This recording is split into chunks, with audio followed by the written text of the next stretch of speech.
Ako nga pala si Alvin at nandito tayo ngayon sa Asyong Conference para makakuha ng konting kaalaman tungkol sa paano gawing creative ang isang larawan. Kaya nga pala tayo nandito ngayon para maturuan tayo ni Mark. Tara!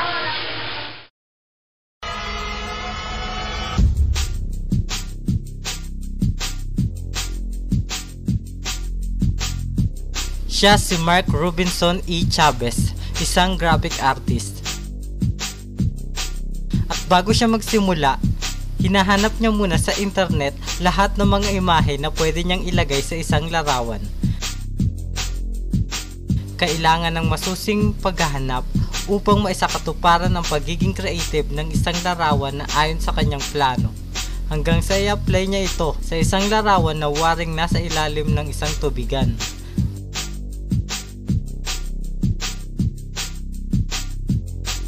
At teka, mukhang gusto rin matuto ni Kuya ha.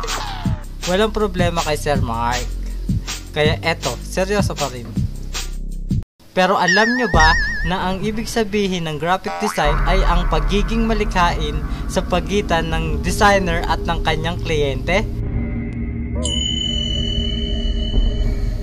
Upang mabuo, kailangan ng mga makinang producer at printer upang magkaroon ng output.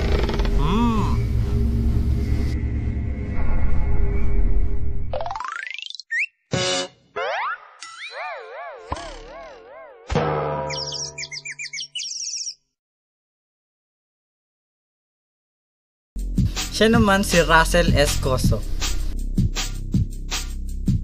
Isa naman siyang 3D animator. Ang mga 3D animator ay yung mga gumagawa ng mga makatotohanang imahe. Dito idinidisenyo ang mga lugar o gumawa ng mga modelo ng bahay. Malaking tulong ang 3D, lalong-lalo na sa mga maaksyong palabas.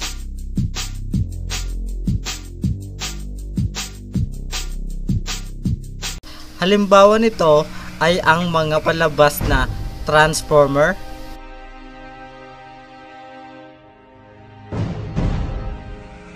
Marvel,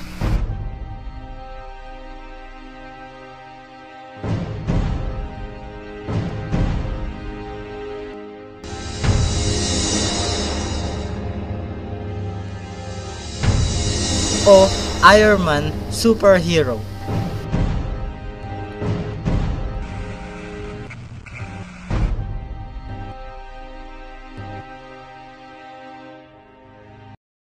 So nakita na natin yung mga sample ng mga 3D animator, yung mga sample ng palabas. So sir, kaya nyo bang sabihin sa amin kung ano yung ginagawa nyo ngayon sa bilang 3D animator? Pinapakita nyo po sa amin. Okay, sure. Ito nga pala yung mga ginagawa ko.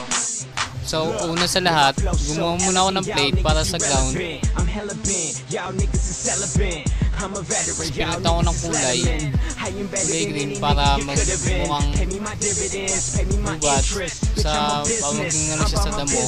Tapos, nilagyan ko ng maraming puno kasi time ako dito gawin parang gubat.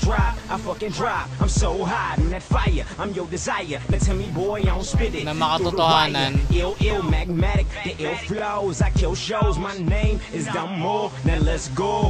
Rock with the best, rock like this. Now find another motherfucker who can rock like this. Me.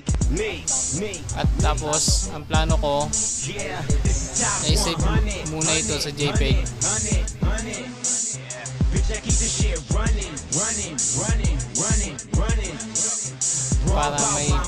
Para may pang-present naman sa kliyente.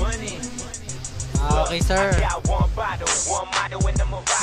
I know she follow them dollars, but I